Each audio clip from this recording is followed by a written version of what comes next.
Pasados los minutos de cortesía, nos ponemos de pie para comenzar esta tarde la conferencia de don Manuel Fanjul. Tu palabra, Señor, irá, confío en ti, Señor. Tu palabra es eterna, en ella esperaré.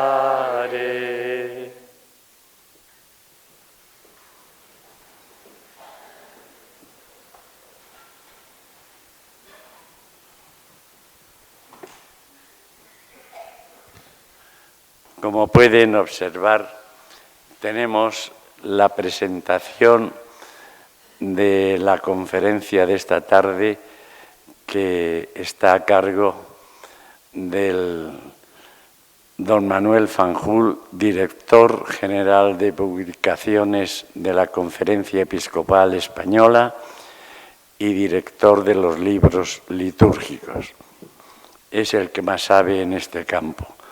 No necesita presentación porque siempre ha estado dispuesto de venir aquí a acompañarnos y a enriquecernos con su doctrina, su magisterio, su sabiduría y su sensibilidad litúrgica. Para que no se me olvide, Miguel Ángel ha puesto debajo para quienes quieran seguir o posteriormente oír las charlas de estos días del cursillo, tienen ahí lo de YouTube, me parece que está en la línea de abajo y lo leen todos perfectamente. ¿Cómo? Pues se la leo yo con mucho gusto.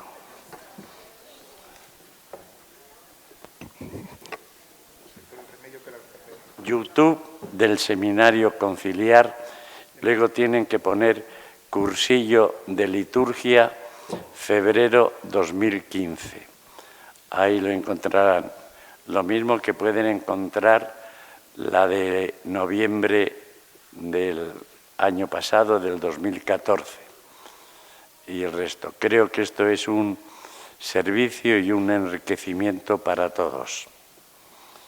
Hoy, como pueden ver, nos acompañan esta tarde una importante representación de la Conferencia del Episcopado Mexicano que se encuentra en Madrid por motivos de trabajo relacionados precisamente con los libros litúrgicos. La preside Monseñor Óscar Roberto Domínguez, obispo de Ecatepec y tesorero general de la Conferencia Episcopal Mexicana. Es el que manda porque tiene todos los dineros. Manda más que el presidente. Y le acompañan dos insignes liturgistas mexicanos. Monseñor Valenzuela, Monseñor Valenzuela, de la Archidiócesis de México, y don Manuel Fernando Sedano, de la Archidiócesis de Puebla. Es para nosotros una gracia e incluso un honor que en fraternidad y en comunión con nosotros se hayan dignado esta tarde venir aquí a participar en este segundo día del cursillo de liturgia que trata sobre los leccionarios del tiempo pascual. Por eso hemos cantado al principio que tu palabra nos ilumina, es la verdad, nos enriquece, nos salva. La mesa de la palabra es fundamental para poder ser dignos de sentarnos a la mesa de la Eucaristía. De mi queridísimo amigo don Manuel Fanjul yo no tengo que decir nada y tengo que poner bridas en mi corazón para que no se me escapen demasiadas cosas. Aparte que no iba a decir nada nuevo y todos le conocemos. Por eso lo mejor es que yo me calle y empiece a hablar él. Excelencia, querido Monseñor Pardo, queridos hermanos que nos acompañan esta tarde, queridos amigos, muy buenas tardes. Acabo de caer en la cuenta que en una ocasión más vengo a hablar aquí y viene un obispo a escuchar. Se ve que las sospechas sobre mi doctrina comienzan a ser... Se ha puesto de moda que cuando yo hablo aquí viene un obispo a escuchar. Esto no es bueno, pero intentaré aceptarlo con paz. Vamos a comenzar ya porque luego saben que me alargo y tienen que regresar. Tenemos que regresar todos al descanso y la noche ya está casi cerrada.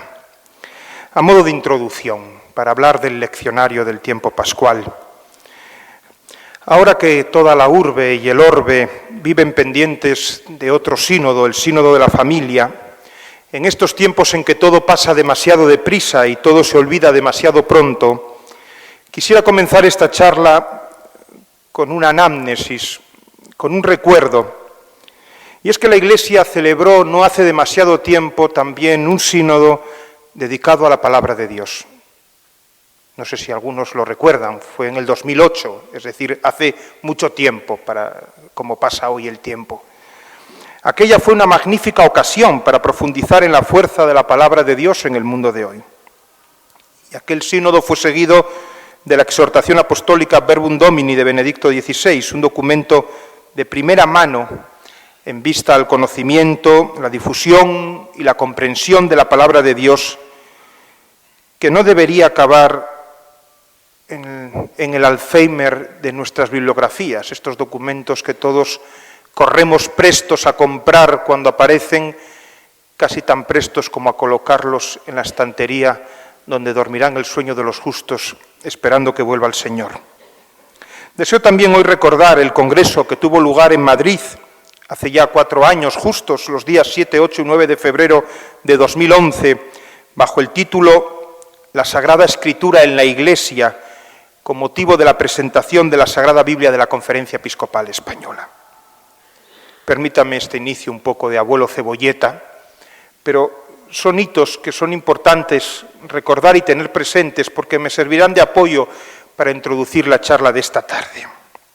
Antes de entrar en materia, y a modo no de justificación, pero sí de explicación para la lección de este tema, que es continuidad de otro que di hace 2 años, el leccionario de la Cuaresma y del Tríodo Pascual, no quiero dejar de recordarles, no quiero dejar que recordemos todos que una piedad cristiana que no se alimente de la palabra de Dios corre el riesgo de caer en el subjetivismo y en un cierto devocionalismo, con el peligro de dejar de lado las fuentes de la revelación en favor de otros caminos. Y este peligro es más que una amenaza ya. La vuelta, por tanto, a la palabra de Dios como base de la espiritualidad y de la misma piedad del pueblo cristiano fue la base de toda la reforma litúrgica del Concilio Vaticano II, así como de otros documentos conciliares, como la Constitución Dei Verbum. Un segundo elemento que deseo recordar a la sombra de esta charla es la incidencia litúrgica que tiene la palabra de Dios. La palabra de Dios se encarna continuamente en la celebración litúrgica. El binomio Biblia-liturgia es fundamental para entender cómo la palabra de Dios llega a nosotros e ilumina al hombre de hoy. La Biblia no es un elemento más de los componentes de la acción litúrgica, sino que es el elemento esencial, como dice en su número 24 la Constitución Conciliar. En la celebración litúrgica la importancia de la Sagrada Escritura es sumamente grande, pues de ella se toman las lecturas que luego se explican en la homilía y los salmos que se cantan. Las preces, oraciones e himnos están penetrados de su espíritu y de ella reciben su significado las acciones y los signos. Por tanto, decía Sacrosanctum Concilium, para procurar la reforma, el progreso y la adaptación de la Sagrada Liturgia, hay que fomentar aquel amor suave y vivo hacia la Sagrada Escritura que atestigua la venerable tradición de los ritos, tanto orientales como occidentales. Creo que es más necesario seguir fomentando ese amor suave y vivo hacia la Sagrada Escritura que hacia otros elementos más tangibles y a los que desgraciadamente a veces dedicamos más tiempo del que merecen o necesitan.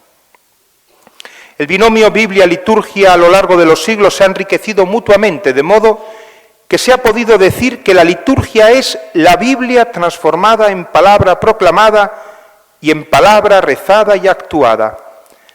La liturgia es la palabra celebrada. Se puede aplicar también a la palabra de Dios cuanto el mismo Odo Kassel proponía sobre el culto cristiano, de lo que también hemos hablado en alguna ocasión aquí, como actualización real de la misma obra de la redención bajo el velo de los ritos y de los símbolos de la liturgia, lo cual quiere decir acción concreta que hace presente una acción pasada. La proclamación de la palabra de Dios en la acción litúrgica produce el mismo efecto de actualización del hecho proclamado, pues reactualiza el acto salvífico que se propone en la lectura. En las lecturas Dios habla a su pueblo y el mismo Cristo, por su palabra, se hace presente en medio de sus fieles. Y el pueblo responde con el canto pasados ya irremediablemente. Al contrario, constituye el sacramento de su presencia que se renueva indefinidamente para nosotros. Ya irremediablemente. Al contrario, constituye el sacramento de su presencia que se renueva indefinidamente para nosotros. Y una de las conquistas más interesantes de la exégesis moderna es el relieve que se ha dado a esta noción litúrgica de los evangelios, que no fueron compuestos como simples recopilaciones de recuerdos, sino como el anuncio de las realidades que la Iglesia tenía conciencia de vivir y de celebrar en el culto. El mismo Buller en el año 43 escribía: la liturgia, y particularmente la liturgia romana, en su configuración es materialmente bíblica. De ahí que podamos decir que toda la liturgia católica surge de la proclamación y del anuncio de la palabra de Dios, la cual está compuesta de lo que nos transmitieron los profetas para preparar la venida del Mesías y de cuanto los apóstoles recibieron de labios del Maestro. Todo esto nos indica la alta estima en que la Iglesia debe tener a la palabra de Dios. La Iglesia honra con una misma veneración, aunque no con el mismo culto, la palabra de Dios y el misterio eucarístico, y quiere y sanciona que siempre y en todas partes se imite este proceder. Es del número 10 de la ordenación del leccionario. En el número 54 de Verbum Domini, que entre las dos realidades, palabra y Eucaristía, a menudo existió y existe tanto en la reflexión teológica como en la praxis pastoral. Dos realidades, palabra y Eucaristía, a menudo existió y existe tanto en la reflexión teológica como en la praxis pastoral. Ciertamente la palabra de Dios se hace carne sacramental en el evento eucarístico y lleva a su cumplimiento y plena realización la Sagrada Escritura. Toda la Sagrada Liturgia, y más concretamente la Eucaristía, es un principio hermenéutico de la Sagrada Escritura, así como ésta ilumina y explica el misterio eucarístico y toda la acción celebrativa y litúrgica. Quisiera acabar esta introducción que nos ayudará a comprender la trascendencia de hablar del leccionario que la Iglesia ha dispuesto para un tiempo y sobre todo el tiempo pascual, con un hermoso texto de la Constitución Dei Verbum en su número 21. La Iglesia ha venerado siempre las Sagradas Escrituras al igual que el mismo cuerpo del Señor. no dejando de tomar de la mesa y distribuir a los fieles el pan de vida, tanto de la palabra de Dios como del cuerpo de Cristo, sobre todo en la Sagrada Liturgia. Siempre comunican inmutablemente la palabra del mismo Dios y hacen resonar la voz del Espíritu Santo en las palabras de los profetas y de los comunican inmutablemente la palabra del mismo Dios y hacen resonar la voz del Espíritu Santo en las palabras de los profetas y de los apóstoles. Hasta aquí la cita. La liturgia de la palabra es un misterio, ciertamente un misterio, porque es Dios quien habla a su pueblo. La celebración litúrgica, lo que se celebra es el Verbo de Dios, se celebra a Cristo, y es Él quien nos habla directamente.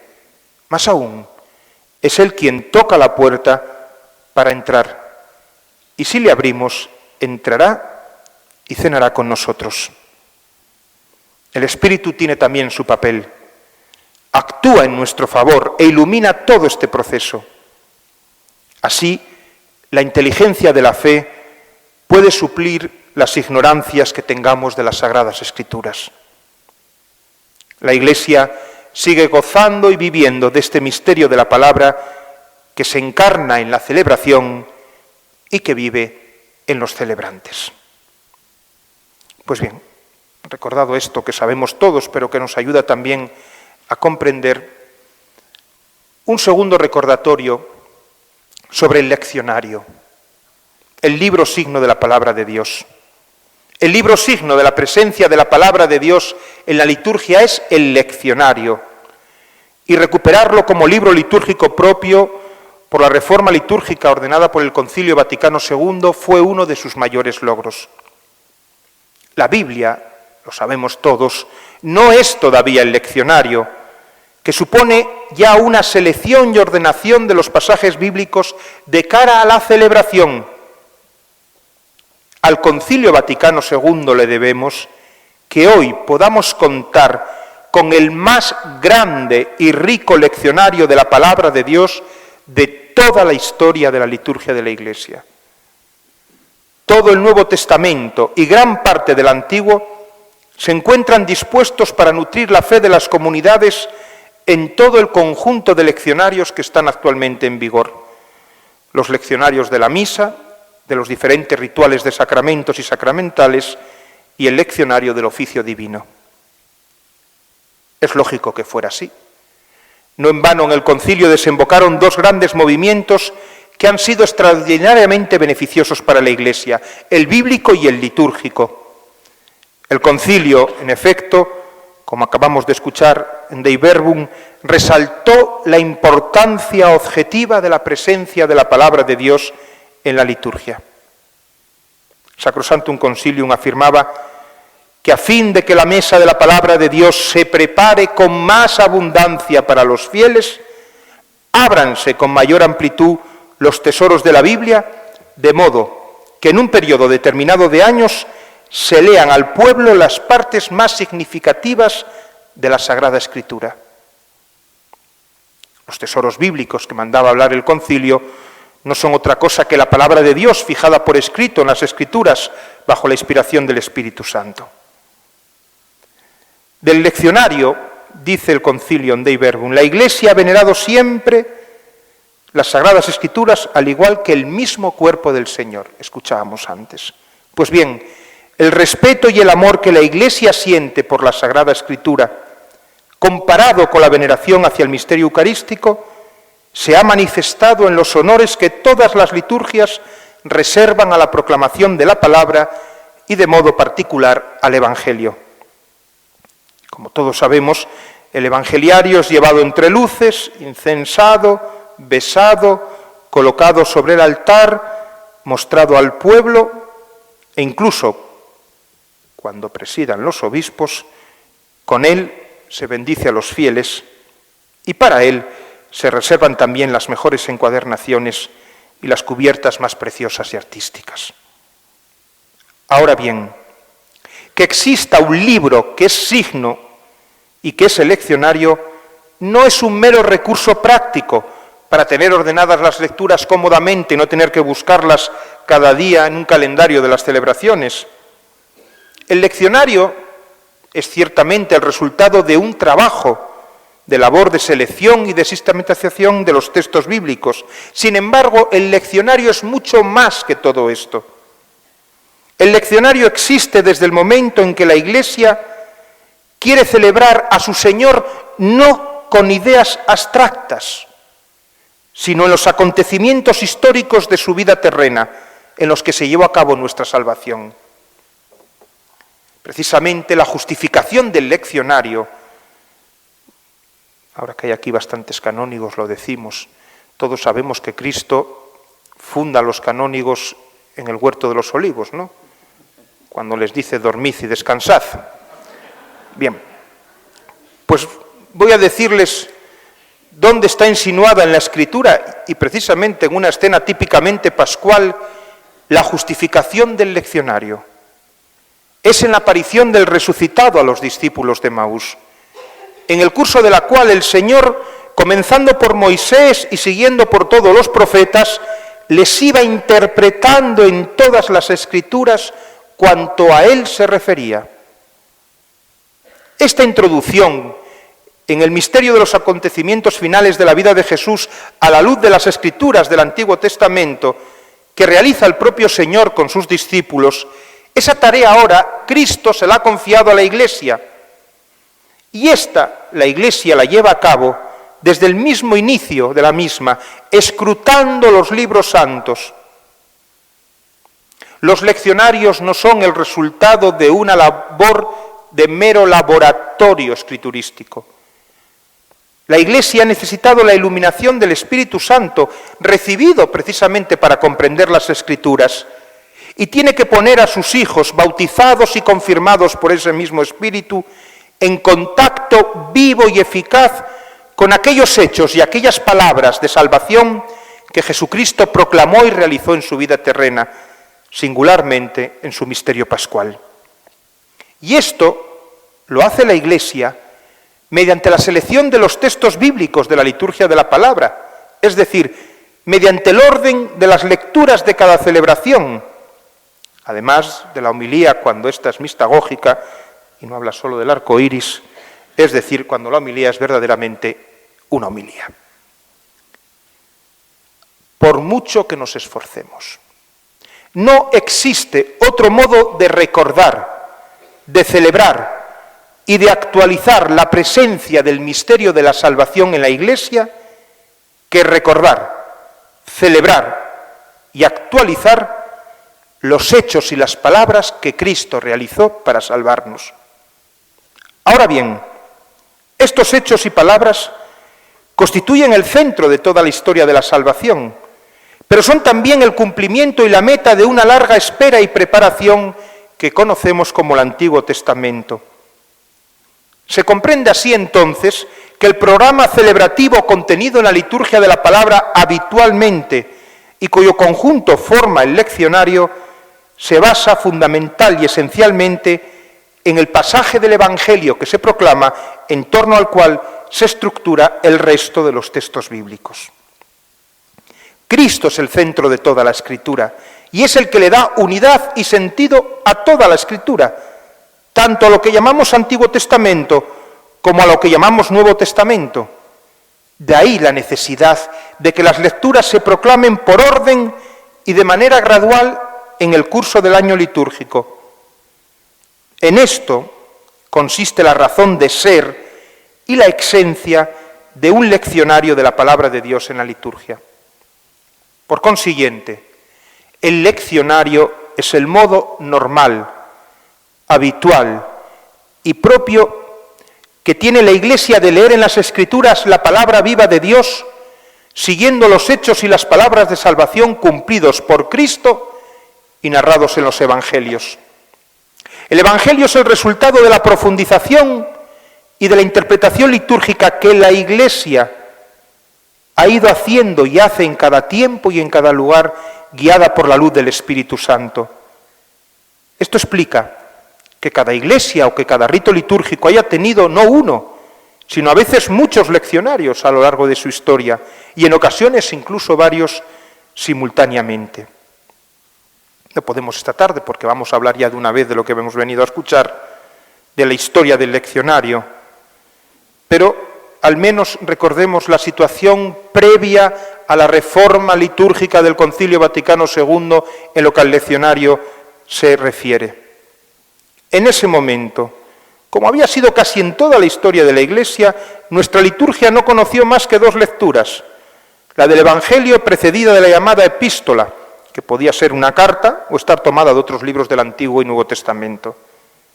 Esta práctica, una sola lectura antes del Evangelio, con la casi desaparición del Antiguo Testamento, fue definida por el canónigo Martimor, este no hizo caso a lo de dormir y descansar, decía que esta práctica era una reducción sumamente pobre de la antigua práctica de la Iglesia.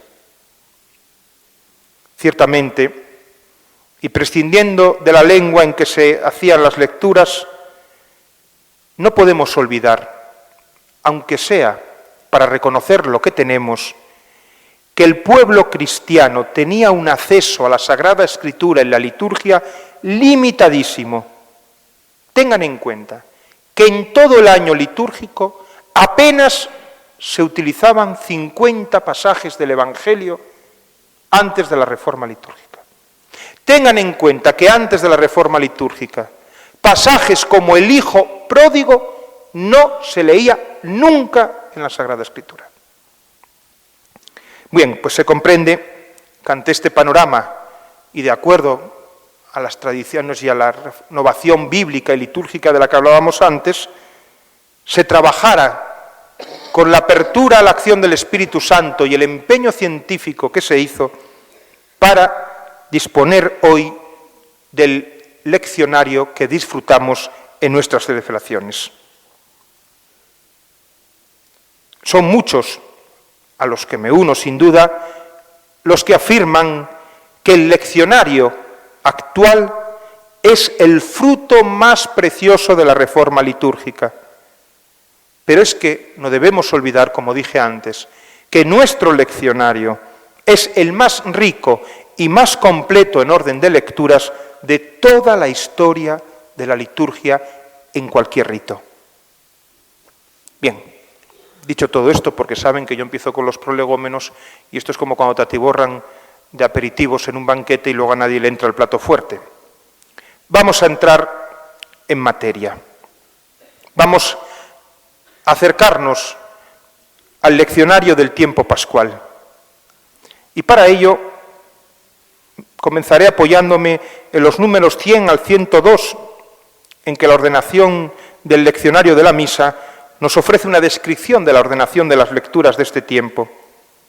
Pero antes quiero leerles el número 92 de esta misma ordenación, en el que se justifica la descripción de esta ordenación de las lecturas y que creo que nos ayudará a entender el sentido de esta charla. Dice: para ayudar a los pastores de almas a que conozcan la estructura de la ordenación de las lecturas, a fin de que la usen de una manera viva y con provecho de los fieles, parece oportuno dar una breve descripción de la ordenación de las lecturas. ¿Por qué tenemos que profundizar en las lecturas que se han elegido para un tiempo? ¿No basta con leerlas, con proclamarlas y escucharlas? ¿Por qué hay que dedicar una charla o una tarde a profundizar antes de cada tiempo litúrgico en la ordenación de esas lecturas? A fin de que las usemos de una manera viva y con provecho. Pues bien, la cuarta y última parte de esta exposición está en orden a cumplir lo que la Iglesia desea, que en el próximo tiempo pascual usemos de una manera viva y provechosa las lecturas que la Iglesia nos dispone y sirve en la mesa de la palabra. El leccionario en el tiempo pascual. Hay un principio fundamental. En la Pascua todo es nuevo. La Pascua es como el jerte cuando los cerezos se ponen en flor.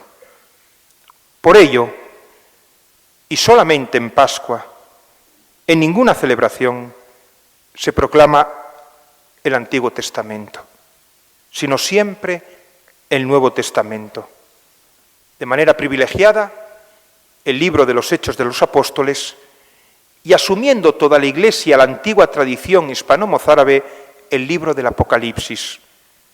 Esta es una de las aportaciones más importantes del venerable rito hispano a la reforma litúrgica del leccionario, la introducción del Apocalipsis como lectura habitual en el tiempo de Pascua.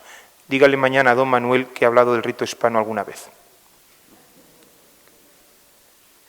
No voy a leer, lo tengo aquí, pero les aburriría porque todos tienen acceso. Algún seminarista ha venido hasta con el leccionario, con la ordenación de la liturgia, pero son los números 100, 101 y 102 de la ordenación que está en todos los leccionarios, además de en Internet. Por tanto, basta leer para entender mejor todo lo que voy a decir yo ahora, que probablemente lo que haga es complicarles la asistencia. Pero, ¿cómo presenta la Iglesia la palabra de Dios en este tiempo de Pascua?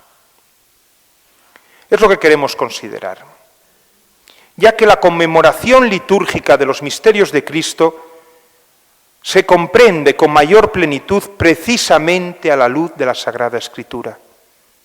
Por tanto, nada se dejó al azar en la elección de las lecturas para esta época. Hay algunos tiempos litúrgicos, hay algunas celebraciones en las que uno, al menos los que somos un poco limitados, cuando vemos las lecturas que propone la Iglesia, pasamos un rato diciendo, pero ¿a qué vendrá esta lectura aquí? ¿No se les traspapelaría el papel en el chetus a alguno y se equivocarían, ¿no? Seguro que lo hay, pero a veces le sucederá. ¿Y esto a qué viene? Es difícil comprender por qué la Iglesia ha puesto aquí esta lectura. Bien, esto en Pascua no sucede. Si observamos detenidamente el orden de las lecturas del tiempo pascual, podremos detectar con facilidad que es un plan bien estudiado y bien desarrollado. Y teniendo presente el conjunto, podremos apreciar debidamente las lecturas de cualquier día concreto. Con acertado discernimiento, la Iglesia ha reservado determinados libros del Nuevo Testamento para algunos tiempos especiales del año. Y esto no es casualidad, esto es didascalia, esto forma parte de la función pedagógica que tiene la liturgia y que se ejerce de manera preeminentemente en la celebración eucarística. En la selección y en la organización de las lecturas, tanto para la misa como para la liturgia de las horas, la Iglesia ha querido permanecer fiel a la tradición secular de la liturgia romana. Aunque es cierto que se han introducido elementos nuevos, las lecturas son más numerosas que en el pasado, pero no hay modificaciones radicales de la estructura antigua. Para los cristianos actuales, para nosotros, como para los de otros tiempos, esto lo que nos proporciona es un camino seguro que facilita la comprensión de los misterios que se celebran. Por medio del uso celebrativo y orante de las lecturas que se nos proponen para el tiempo de Pascua, podremos profundizar nuestro conocimiento de Cristo, de la Iglesia y de la vida cristiana. El Evangelio en el tiempo de Pascua. Es digno de destacar que a lo largo de estos 50 días predominan las lecturas del Evangelio de San Juan. Evidentemente esta lección no es casual, es intencional. Se lo ha escogido a él para que nos guíe a través de estas semanas. Es verdad que durante la octava de Pascua escucharemos también los evangelios sinópticos, porque cada día se nos propone la lectura de la resurrección según un evangelista diferente. Conviene que durante la octava se escuche la narración de los cuatro. Cada uno de los evangelios está inspirado y tampoco hay que pensar que uno es más importante que el otro. Además, cada uno aporta una luz particular a los acontecimientos de aquel primer día. Terminada la octava, las lecturas evangélicas comienzan a ser casi exclusivamente de Juan, tanto en los domingos como en las ferias, con excepción del domingo tercero y del día de la Ascensión. Se comienza con el capítulo 3 del Evangelio de Juan y se sigue en una lectura casi continuada hasta terminar con el último versículo del capítulo final que coincide con la víspera de Pentecostés. Por tanto, no se lee el Evangelio de San Juan completo en Pascua, pero casi. El leccionario salta de vez en cuando algunos párrafos, pero las partes de contenido particularmente catequístico, como el discurso del pan de vida, capítulo 6, o el del buen pastor, en el capítulo 10, se leen completos. El discurso final del Señor, que culmina con su gran oración por la Iglesia, cierra este Evangelio. Pues bien, esta lección de textos de San Juan para el tiempo pascual tiene profundas raíces en la tradición litúrgica. La Iglesia ha visto siempre una afinidad particular de este Evangelio con el tiempo de la Pascua. Esto se relaciona ciertamente con la historia del rito romano, pero lo atestiguan también otros ritos como el bizantino y, por supuesto, el hispano-mozárabe. ¿Por qué esta preferencia por el Evangelio de Juan para el tiempo pascual? El motivo, sin duda, se encuentra en que la Iglesia ha captado que fue Él el que profundiza con mayor clarividencia en el misterio de Cristo.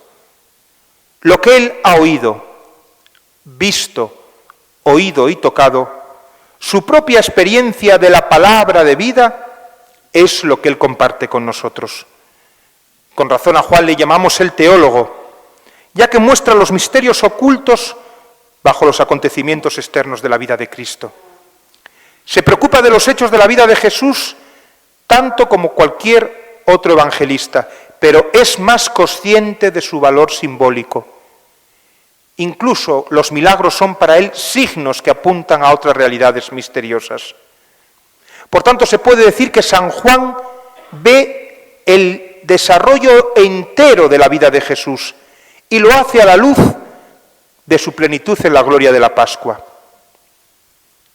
El resplandor de la resurrección ilumina en el Evangelio de Juan incluso el relato del Viernes Santo. Y el misterio pascual de la pasión, muerte y resurrección del Señor está presente en todo el relato evangélico. San Juan relata con mayor abundancia que cualquiera de los otros escritores sagrados las palabras y los discursos de Jesús. Su discurso final de la última cena ha sido calificado como la cumbre de la revelación. Son las palabras que el Maestro pronuncia antes de volver al Padre, pero su significado solo se pudo comenzar a comprender más tarde. Muchas cosas tengo que deciros todavía, pero ahora no estáis capacitados para entenderlas. Cuando venga Él, el Espíritu de verdad os guiará a la verdad completa. La Iglesia, guiada por el Espíritu Santo, considera estas palabras de Cristo, que son proclamadas durante el tiempo pascual y que cada año descubrimos en ellas significados nuevos o más profundos. De esta forma, nuestra Madre, la Iglesia, nos conduce a una comprensión completa del misterio de Cristo.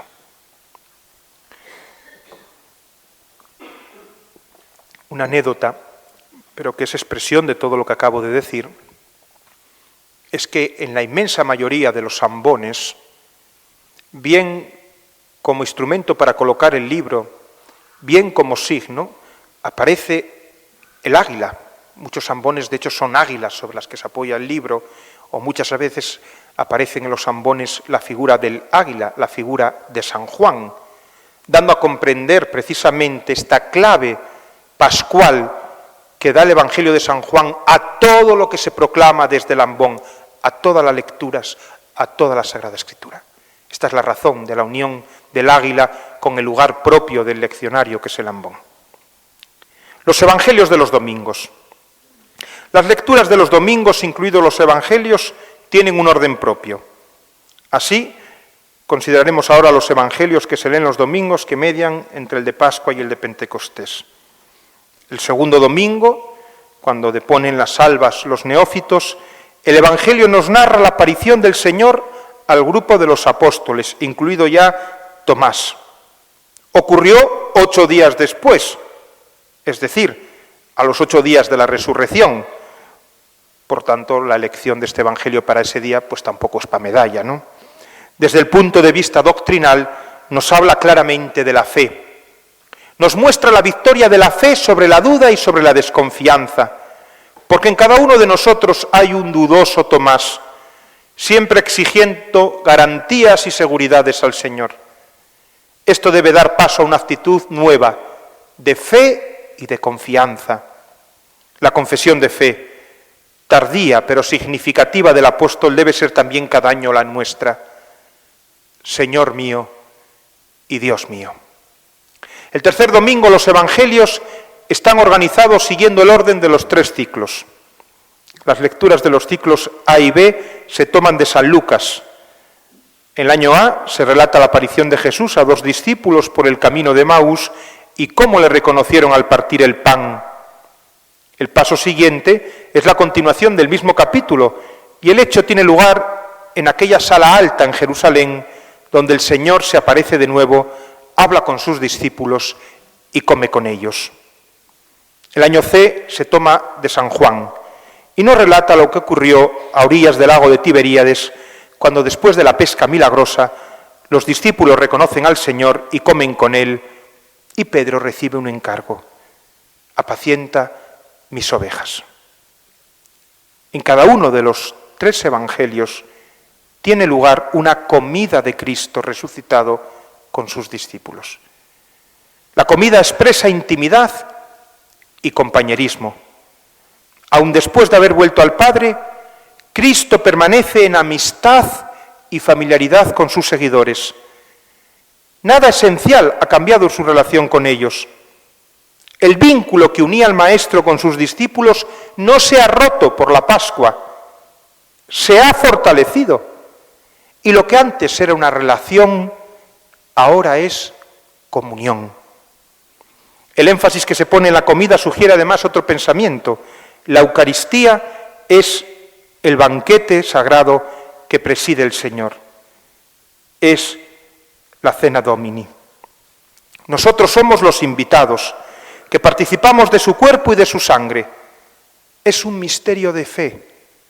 Nosotros no vemos al que nos ha invitado, pero por la fe reconocemos en la palabra y en el sacramento, le reconocemos al partir el pan.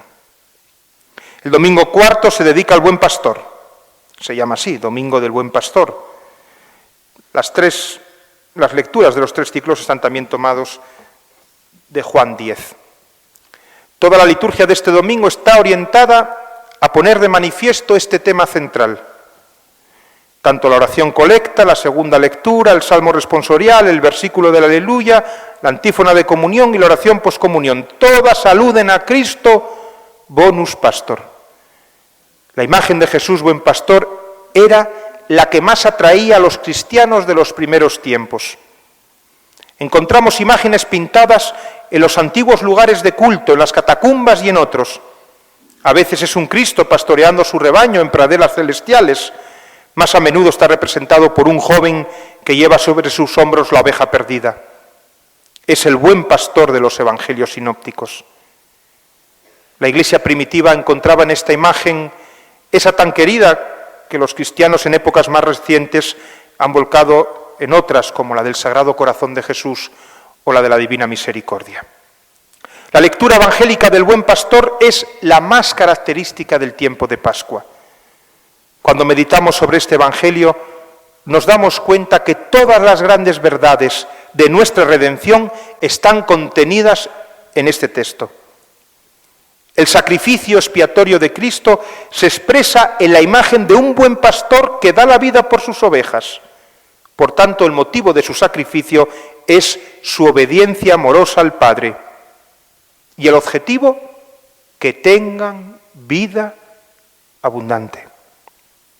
La palabra del buen pastor nos muestra a Jesús actuando en su iglesia a través de los siglos, porque desde el cielo sigue pastoreando su rebaño. Como observa un escritor, después de haber pasado a través de su muerte y resurrección, ha entrado en su gloria con el Padre y desde allí conduce a su rebaño a la perfección. No me pregunten de quién es porque no lo sé. Tenía la cita pero no el autor. Finalmente, esta imagen transmite maravillosamente la relación que hay entre Cristo y su Iglesia, y entre Cristo y cada persona en particular. Cuán expresiva es la frase: conozco mis ovejas y las mías me conocen. Es algo dinámico este conocimiento, que se expresa en amor y en servicio al otro, interesando el corazón y la mente. El amor de Cristo hacia nosotros es algo íntimo y personal, y nuestro amor hacia Él es la respuesta a su llamada. Por tanto, ¿cuánta relación tiene esto con el tema que hoy nos convoca? Nosotros oímos su voz y lo seguimos. En esto consiste el mutuo reconocimiento entre el pastor y las ovejas. Que aquel a quien escuchamos en la proclamación de la palabra de Dios cada día, le podamos reconocer como nuestro pastor y le sigamos. El quinto domingo, las lecturas del Evangelio revelan otros tantos aspectos de esta revelación. Cristo es el camino, la verdad y la vida, se nos recuerda en el ciclo A. Cristo es la verdadera vid y nosotros los sarmientos. La unión con Él tiene que mantenerse a toda costa. Y el sufrimiento es condición necesaria para crecer, porque el labrador ha de podar las vides para que den más fruto. Aquí entra también en juego la teología del sufrimiento, de la que tanto se habla hoy, y es ironía.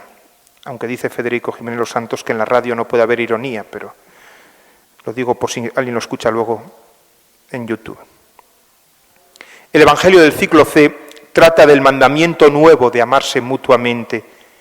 El amor de Cristo hacia nosotros tiene que ser la medida de nuestro amor con el prójimo. Y el sexto domingo nos prepara para la fiesta de Pentecostés que se avecina. En los evangelios de los ciclos A y B, Jesús promete el Espíritu Santo y describe su rol en la Iglesia. Él será abogado y maestro y conducirá a la misma hacia la verdad completa. Este es el gran principio de unidad en la Iglesia. El tema de la unidad aparece de nuevo el último domingo antes de Pentecostés. Todas las lecturas evangélicas se toman este domingo del capítulo 17 de San Juan, la oración sacerdotal. En ella Jesús implora al Padre para que guarde a sus discípulos en su nombre y mantenga a la Iglesia en perfecta unidad. Otras lecturas del Nuevo Testamento. Como decía antes, los Hechos de los Apóstoles tienen una gran tradición en este tiempo. Al menos desde el siglo IV se proclama en la liturgia eucarística del tiempo pascual este libro. Los Hechos no solo guiaron y animaron la vida de los primeros cristianos, sino que en todas las épocas han alimentado el ideal de los que reconocían en la primera comunidad el modelo de la vida apostólica. Se comienza el mismo domingo de resurrección y se sigue leyendo en todas las misas hasta Pentecostés. Un indicio de la importancia que tienen estas lecturas es el hecho de que durante el tiempo pascual, hasta la primera lectura de las misas de los domingos, es del Nuevo Testamento, cuando normalmente, como sabemos, está tomada del Antiguo. ¿Por qué? Porque la Pascua ya no es tiempo de promesas, sino de cumplimiento, y este cumplimiento se manifiesta de la manera más adecuada en los relatos referentes a la primera comunidad cristiana. Se podría objetar que, como decía el gallo, hay gente pató, que la lectura litúrgica de los Hechos sería más propia después de Pentecostés, por aquello de que sería cronológicamente el tiempo más indicado. Pero desde luego esta consideración no es muy importante. Porque interesa más mostrar cómo la vida de las primeras comunidades cristianas fueron en sí mismas un testimonio vivo de la resurrección. Y cómo la buena nueva de la resurrección fue el mensaje central de toda la predicación apostólica. Y cómo los signos y las maravillas realizadas por los apóstoles confirmaban su mensaje, de la misma manera que lo corroboraba su disposición a afrontar persecución por Cristo. Los Hechos nos hablan de la infancia de la Iglesia, de esa Iglesia nacida del costado de Cristo, mientras Él, canta la liturgia, dormía el sueño de la muerte en la cruz. Por tanto, pese a otras consideraciones de tipo cronológico, es muy oportuno revivir durante el tiempo pascual la historia del primer desarrollo y expansión, porque en ella se nos describe una comunidad cristiana que todo lo comparte, que tiene un solo corazón y una sola alma, una comunidad que lucha por vivir según la moral que Cristo nos ha ofrecido, una iglesia que está animada y conducida por el Espíritu Santo. San Lucas nos describe una actividad incesante en aquella primera iglesia. Salta a la vista el marcado contraste entre estas narraciones y el Evangelio de San Juan, más sereno y más contemplativo. Dicho contraste subraya muy oportunamente la doble naturaleza de la Iglesia, que es al mismo tiempo Marta y María, activa y contemplativa. Escuchar juntos los Hechos y San Juan ayuda mucho a entender esta doble dimensión de una única realidad. En palabras de Sacrosanctum Concilium en su número 5, es característico de la Iglesia ser a la vez humana y divina, visible y dotada de elementos invisibles, entregada a la acción y dada a la contemplación, presente en el mundo y, sin embargo, peregrina.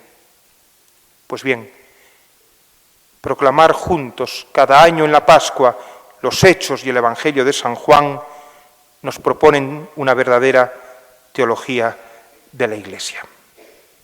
No es posible escuchar los Hechos sin sentirse interiormente incitado a trabajar fielmente por una Iglesia más fiel, una Iglesia más viva, una Iglesia más joven. Acabo con el leccionario de la liturgia de las horas.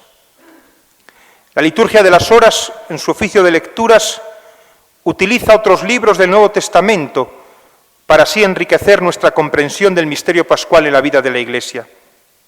Durante la primera semana, la lectura se toma de la primera carta de San Pedro. La elección no podría ser más adecuada. Todos sabemos que la carta de San Pedro tiene un marcado carácter bautismal. Estamos en la semana de los catecúmenos. Incluso algunos sugieren que esta primera carta es una homilía pascual dirigida a los recién bautizados, aunque esto es discutible, como casi todo. Además, esta carta contiene una importante doctrina acerca del bautismo, sus efectos regeneradores que derivan del misterio pascual de Cristo, su aspecto corporativo, es decir, aquellos que reciben el bautismo comienzan a formar parte del pueblo de Dios. Es decir, por el bautismo se transmite al que lo ha recibido, al neófito, el poder vivificante de la resurrección. El libro del Apocalipsis tiene un protagonismo preponderante durante el tiempo pascual en el oficio de lectura, comenzando el lunes de la segunda semana y continuando casi hasta el final de la quinta. Armoniza bien con la liturgia de este tiempo que celebra la victoria de Cristo, victoria que, como sabemos, es también el tema del Apocalipsis. Aquí contemplamos al Señor en su gloria después de haber vencido a todos sus enemigos. Se nos presenta como el Cordero que ha redimido a su pueblo y lo conducirá a la victoria final. Su lucha con el poder de las tinieblas continúa ahora en la Iglesia. Y a pesar de la continua persecución, la victoria está asegurada. En estos tiempos recios, tiempos de persecución, el otro día estaba leyendo unas cartas de uno de los 250 obispos ortodoxos rusos que han sido martirizados durante el siglo XX. Fíjense lo que les acabo de decir. En Rusia, durante el siglo XX, fueron martirizados 250 obispos. Uno de ellos, Benjamín, escribía: han llegado de nuevo los primeros tiempos. De nuevo es posible sufrir persecución por Cristo. Pues bien, en estos tiempos, cuando ahora, a estas mismas horas, en algunas partes de este mundo, bautizados como nosotros siguen sufriendo persecución por el nombre de Cristo, bien nos vendrá en la Pascua volver a contemplar la revelación del Apocalipsis, este libro que concluye con cantos victoriosos en el cielo y con una visión de la Nueva Jerusalén.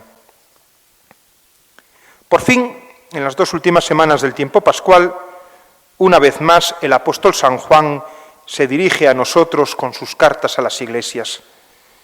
Estos escritos, especialmente la primera carta, concuerdan muy bien con Juan 15, 17, que se lee precisamente en la misa durante este tiempo. El mandamiento de amarnos mutuamente como Cristo nos amó es el gran tema, tanto del Evangelio como de estas cartas. Este mandamiento, antiguo y nuevo a la vez, es esencial al cristianismo. Y la Pascua es también un tiempo para lo esencial. San Juan nos exhorta a que vivamos en el espíritu de la renovación bautismal, lo cual significa romper con el pecado y caminar a la luz de la gracia de Dios, guardando los mandamientos y no dejándonos contaminar por el mundo. Esto implica vivir según conviene a los hijos de Dios. El amor ha de ser el sello de nuestras vidas. Amor no solo de palabras, sino de obras y verdad. La gran lucha entre el bien y el mal, tan dramáticamente presentada en el Apocalipsis, tiene su contrapartida en las cartas a las iglesias de Juan. Aquí se lucha no en el gran escenario del mundo y el cosmos, sino ahí donde tiene lugar otra gran batalla, en el corazón mismo de cada hombre. Cristo sigue batallando contra Satanás y venciendo. Y en esta lucha, en la que todos estamos comprometidos, nuestras armas son la fe y el amor. Por la fe vencemos y hacemos nuestra la victoria pascual de Cristo. ¿Quién es el que vence al mundo sino el que cree que Jesús es el Hijo de Dios? 1 Juan 5:5. Y por la práctica del amor, el misterio pascual de Cristo se hace realidad en nuestras vidas.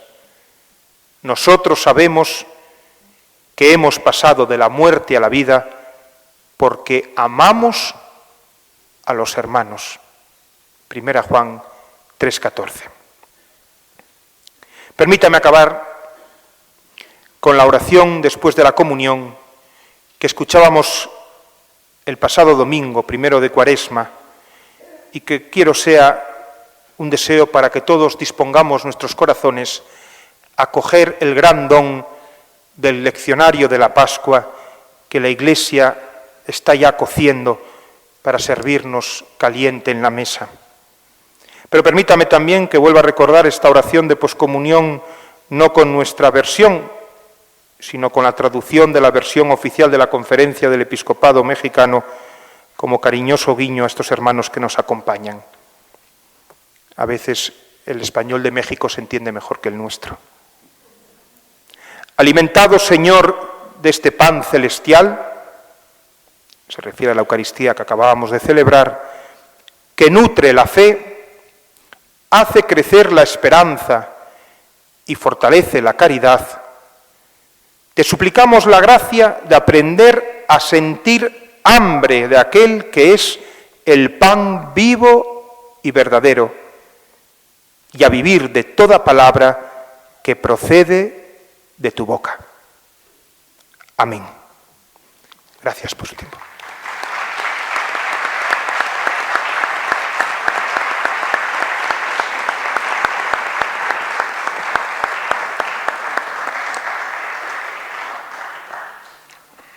Muchas gracias, Manolo, por esta claridad y esta síntesis que nos ha enriquecido para comprender cuando lleguemos a la Pascua, a celebrar en el tiempo pascual la resurrección del Señor, que celebramos siempre, pero de una manera más viva y con el compromiso bautismal, el entender por qué se han seleccionado estos textos, todos del Nuevo Testamento. Y ahora un simple aviso. Don Antonio Alcalde sigue con la gripe. Pero como teníamos hechos ya los cantos aquí, que iba a haber ensayado ayer 2 y hoy otros 2, en los 2 extremos de la mesa aquí presidencial, pueden coger una hoja de cada uno de los cantos y llevársela. Lo ensayan ustedes, que además son buenos músicos. Muchas gracias y hasta mañana, si Dios quiere.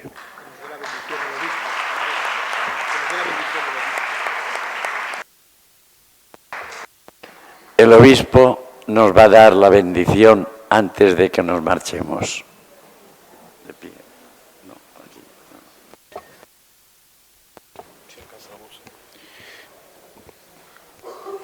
Aunque ya nos pusimos de pie, yo quiero agradecer al padre don Manolo, aquí, ¿no? Aquí Manolo, bueno, allá en México Manuel Fanjul, por esta extraordinaria conferencia que nos ha dado. Creo que nos ha dejado a todos con un buen sabor de boca, porque es recordar nuevamente lo que es la fe. La fe la hacemos vida en la liturgia. Una liturgia muerta que no nos dice nada, pues no nos lleva precisamente a el contacto con el misterio que es el mismo Señor. Así es que muchas gracias. ¿Perdón? Perdón. Muchas gracias por esta extraordinaria conferencia y recordarnos que la Iglesia está viva y que está viva también en la medida en que nosotros vivimos nuestro cristianismo con una expresión fuerte en la liturgia. Que el Señor esté con ustedes. Y con tu espíritu. Sea bendito el nombre del Señor. Ahora y por todos los siglos. Nuestro auxilio está en el nombre del Señor. Que hizo el cielo y la tierra. Y que la bendición de Dios Todopoderoso, Padre, Hijo y Espíritu Santo, descienda sobre ustedes y permanezca para siempre. Amén. Muchas gracias, muy buenas noches. Pueden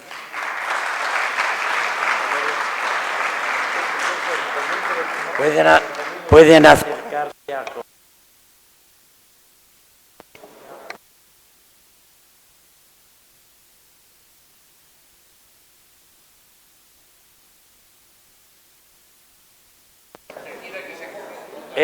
Son lo mismo.